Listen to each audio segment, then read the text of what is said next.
Naragsakan ti 70 ket 7 a pamilya ijay Cagayan gaputa maipaayan kadakwada ti lote a nagtakdaran ti balayda babaen iti tulong ti Department of Human Settlements and Urban Development.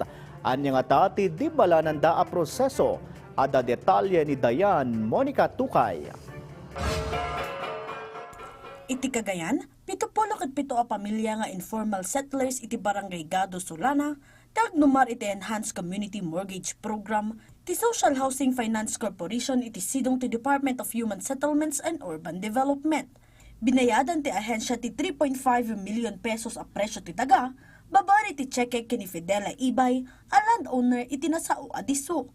Gundaway a pagyamyamanan dagiti napili a benepisyaryo, pakiramanan ni Ermon Soriano, anang ipasigurado iti panakabukol ti maysa a kooperatiba, amang tulong kadagiti miyembro ang makabayad iti monthly amortization da, mabaan iti panakipaay ti trabaho kadakwada.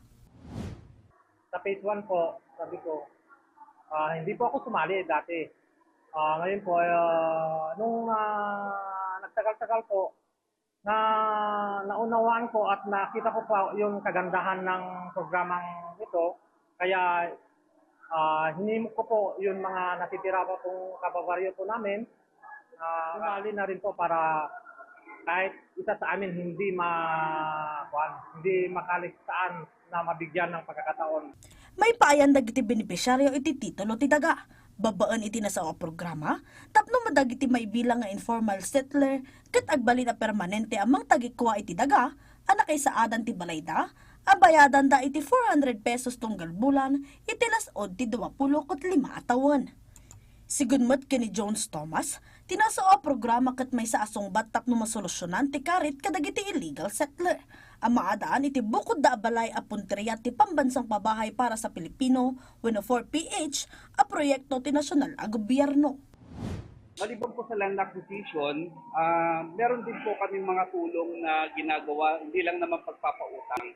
Meron din po kami mga subsidiya sa kanila ngayon na kung saan pati yung mga pagpapa-approve ng plano ng kanilang subdivision, pagpapatitulo, magawa yung matilad-tilad yung mga titulo, sagot na po ng gobyerno.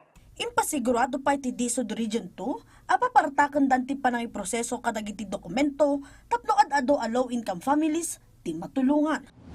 Talagang minamadali na ng ating mahal na Pangulo na maibigay na yan, mabayaran yung may lupa para mas mapabilis yung pag-i-issue ng mga titulo na mapupunta dun sa mga beneficiaries natin. Dayan Monica Tukay, para iti Pambansang TV, iti Baro, a Pilipinas.